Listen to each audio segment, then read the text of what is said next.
एक नाम इतिहास। गंगा नदी जब ऋषिकेश में पहुंचती है तो यहाँ पर उनका रूप ही अलग होता है। आप ऐसे हिचकोले खाती लहरों को देखिए और इसमें हिचकोले खाने को आतुर लोगों को भी देखिए, क्योंकि यहाँ पर सिर्फ आस्था डुबकी का नाम नहीं है, बल्कि लोग यहाँ पर आते हैं तो एडवेंचर स्पोर्ट्स के लिए भी आते हैं। इसी तरीके से वाइट वाटर राफ्टिंग करते हैं, क्लिफ जंपिंग करते हैं, यानी डुबकी लगाने का एक अलग तरीका। एक छोर पर यहाँ परमार्थ निकेतन है, दूसरे छोर से यहाँ इस तरह की नावें मिलती हैं आगे बढ़ने के लिए, और उन दोनों छोरों के बीच हम अपना ये सफर तय करेंगे आपको दिखाने के लिए कि क्या है ऋषिकेश के लिए गंगा। कहते हैं कभी भगवान राम रावण वध के बाद यहाँ प्रायश्चित के लिए आए थे। आज दुनिया भर से लाखों लोग अपने पाप से मुक्ति के लिए यहाँ आते हैं।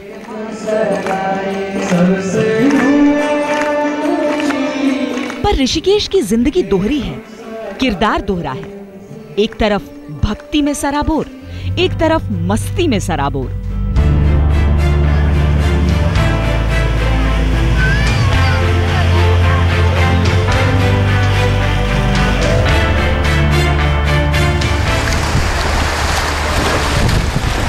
बरसात का मौसम करीब होने की वजह से हमें बेहद तेज रफ्तार रैपिड्स तक जाने की इजाजत तो नहीं मिली, लेकिन पहाड़ों से निकलती गंगा के आवेग का भरपूर एहसास इन हिचकोलों में फिर भी हो रहा था।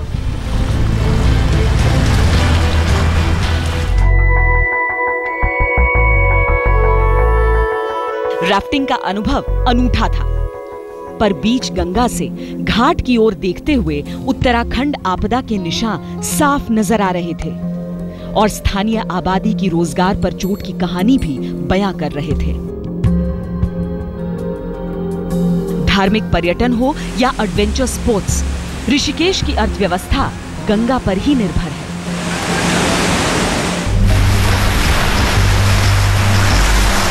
लोगों को उम्मीद है कि गंगा उनकी परेशानियों को जल्द ही अपने साथ बहा ले जाएंगी। वैसे ऋषिकेश में सिर्फ रिवर राफ्टिंग ही नहीं की जाती, बल्कि सफेद रेत के चमकीले इन तटों पर कैंपिंग भी खूब की जाती है और श्रद्धा की डुबकी का नया अंदाज भी देखने को मिलता है, क्लिफ डाइविंग के सहारे।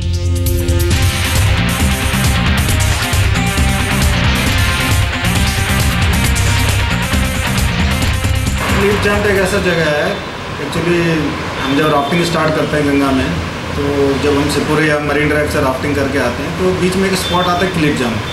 20 फीट की ऊंचाई है, तो ऊपर से हम गंगा में छलांग मारते हैं और हमारे पर्यटक भी साथ में, उनको हम बताते भी हैं, तो वो करके बड़े वो लोग खुश होते हैं और एक तरह से मान लीजिए कि उनका गंगा स्नान भी हो जाता है, तो वो लोग बहुत ज़्यादा खुश हो जाते हैं। हाँ, इसका क्रेज बहुत ही ज़्यादा बढ़ रहा है, लेकिन थोड़ा सा और ज़्यादा हम लोग को सुविधा मिल जाए तो गंगा पे काफ़ी पर्यटक आते हैं। ऋषिकेश की हर बात ही निराली है। ये उजाले की दुनिया है, लेकिन ज्यों-ज्यों सूर्यास्त होता है वैसे वैसे यहाँ पर दिए रोशन करते हैं ऋषिकेश को। यहाँ की गंगा आरती और उसके साथ ही किस तरीके से आस्था का सैलाब उमड़ता है, अब बारी उसकी है।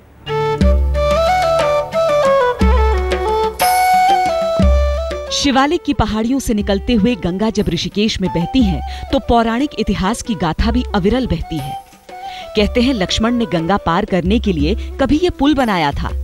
नाम आज भी लक्ष्मण झूला है, पर अब ये ठोस लोहे की ब्रिज है। कुछ ही दूरी पर है राम झूला और ऋषिकेश का स्वर्गाश्रम।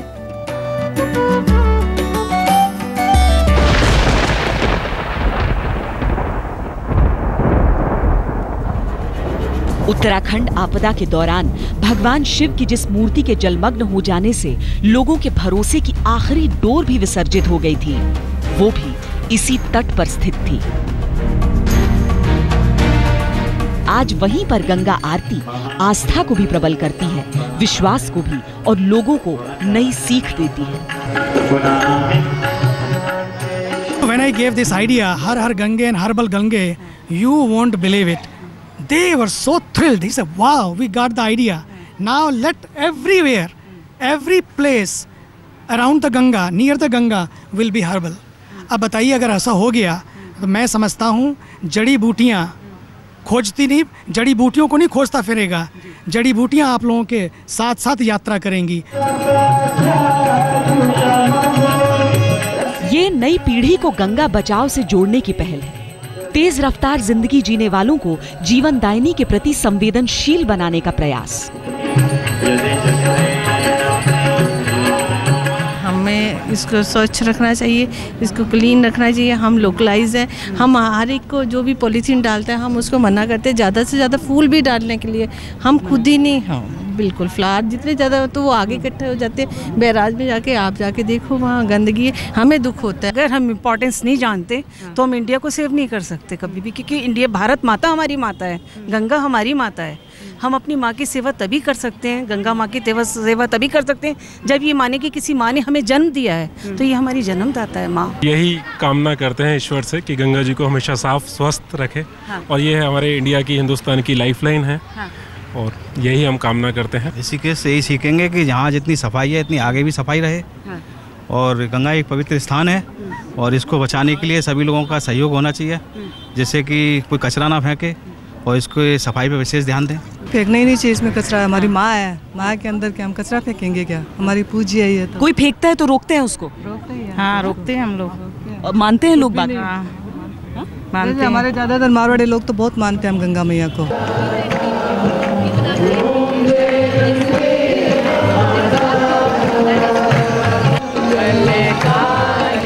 सांझ ढलने पर गंगा आरती दरअसल ईश्वर को उनके भक्तों का समर्पण होता है कि दिन भर आपने दुनिया को, जीवन को रोशन किया।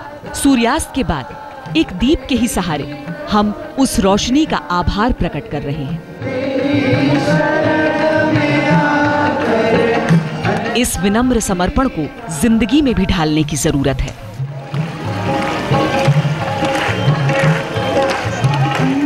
देखिए, गंगा के जरिए हम एक ही संदेश देना चाहते हैं। पहली बात, गंगा सबके लिए बहती है, सबके लिए बहती है। गंगा ने कभी नहीं कहा कि मैं श्यामलाल के खेतों को सींचूंगी, सलीम मोहम्मद के खेतों को नहीं सींचूंगी। गंगा ने कभी नहीं कहा जो मेरी आरती करते हैं उन तक तो मैं पहुंचूंगी, बाकियों को मैं अपना बाईपास करके चली जाऊंगी। गंगा कभी बाईपास नहीं करती है। गंगा क्या संदेश देती है? अगर तुम्हें भी संसार में जीना है तो नो एक्सपेक्टेशन, मेरी तरह बहो। I have no expectation and no discrimination and no vacation. हम कब तक मरते रहें, कब तक सेवा करते रहें, कब तक देते रहें, ये हर व्यक्ति की शिकायत होती है। मेरे लिए क्या? What for me. गंगा कहती है मैंने कभी सोचा है व्हाट फॉर मी? मैं तो सदा बहती हूँ, सबके लिए बहती हूँ। And no vacation, no discrimination, no expectation. जय गंगे माता। ऋषिकेश के घाटों पर हर शाम, हर सवेरे आपको यही धुन सुनाई देगी, यही भजन। यूं तो गंगा आरती वाराणसी में भी होती है, गंगा आरती हरिद्वार में भी होती है, लेकिन यहाँ पर जो सुकून है वो आपको दूसरे शहरों में देखने को नहीं मिलेगा। न कोई भीड़ है, न कोई होड़ है। जिसे भी आरती में शरीक होना है, शांति से आकर यहाँ पर इसमें शरीक हो सकता है, भक्तिभाव में लीन हो सकता है। यही है जो ऋषिकेश को बाकी शहरों से कुछ अलग बनाता है।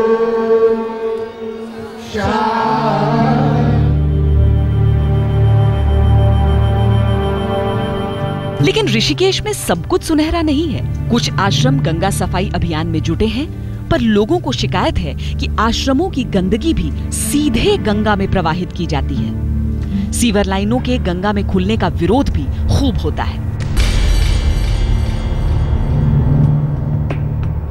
ऋषिकेश और हरिद्वार जैसे जो शहर हैं उनमें कुछ मठ मंदिर हैं, बहुत बड़े बड़े आश्रम हैं। उनके यहाँ सफाई की व्यवस्था कुछ भी नहीं है। उनके यहाँ ना सफाई के लिए कोई संसाधन है, जो वो आश्रमों का कूड़ा करकट कहीं रिसाइकलिंग करें या उसको कहीं भूमिगत करें, उनके यहाँ ऐसी कोई व्यवस्था नहीं है। हाई कोर्ट का अभी 2-3 दिन पहले ये डिसीजन आया कि इसमें जो है मंदिर और मठ वगैरह भी अभी जो है 200 मीटर के दायरे में नहीं बना सकते।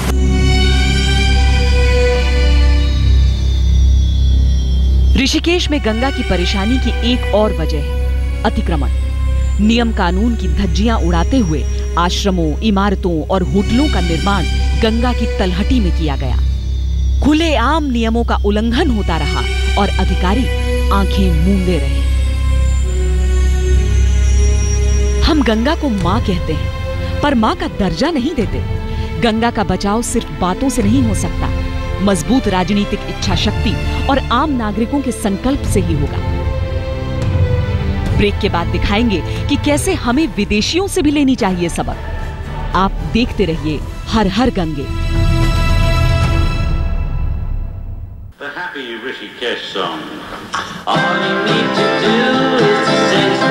बीटल्स 60 के दशक में जब दुनिया उनकी धुनों पर थिरकती थी, तब मन की शांति के लिए ये रॉक बैंड ऋषिकेश पहुंचा था।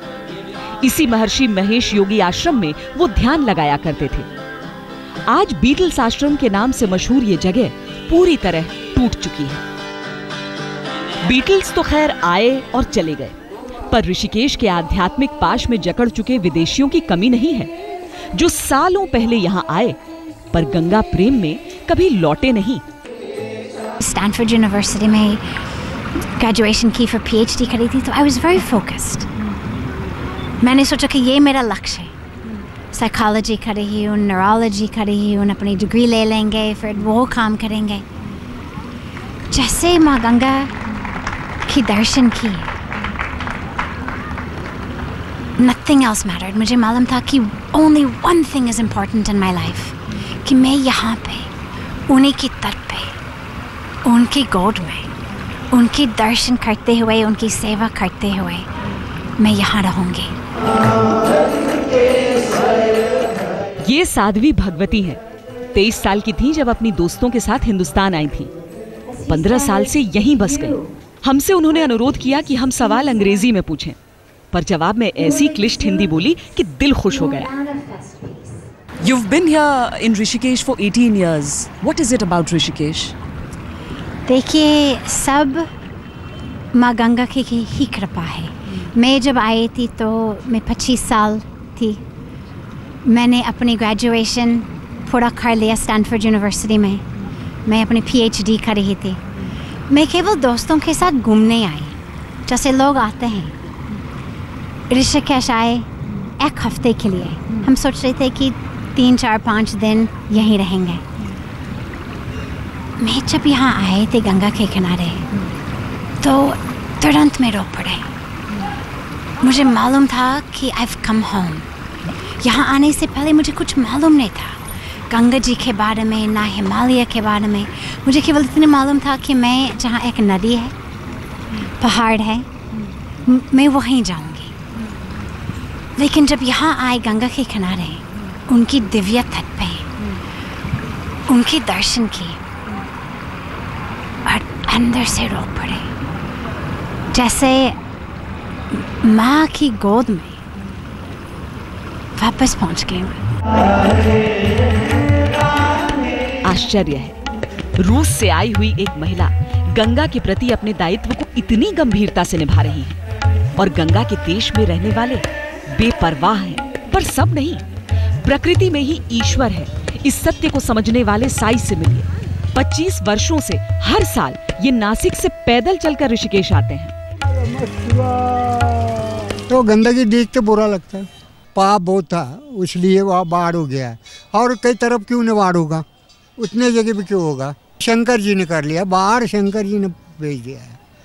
गंगा मैया ये तो संभालने वाले, लेकिन शंकर भगवान ने बाढ़ डाल दिया, सफा कर दिया।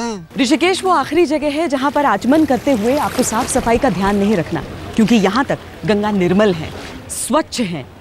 अच्छी बात यह है कि जितने लोग ऋषिकेश में रहते हैं वो समझते हैं कि सफाई की शुरुआत यहाँ से होनी चाहिए, अपनी जिम्मेदारी को निभाना चाहिए, ताकि आगे जब नदी बहकर आगे जाए तो लोगों को स्वच्छ गंगा मिले, निर्मल गंगा मिले। अभी तक हुए तमाम अतिक्रमण और सीवर लाइनों के बावजूद गंगा ऋषिकेश में जिंदा है। लोग फख्र से ये बातें करते हैं, पर ऋषिकेश में गंगा को सहारे की जरूरत है, सहयोग की जरूरत है। सरकार को पहले नदी तल और बहाव का इलाका निर्धारित करने की जरूरत है। उसके बाद अतिक्रमण पर मजबूती से कार्रवाई की जाएगी। गंगा में शहर की गंदगी को डालना फौरन बंद करना होगा। सीवर लाइनों के लिए वैकल्पिक व्यवस्था की जरूरत है। दिन में उफनती, रात में शांत सी ऋषिकेश की गंगा। हम बढ़ेंगे अपने अगले पड़ाव की ओर। तब तक देश और दुनिया की बाकी खबरों के लिए आप देखते रहिए आज तक।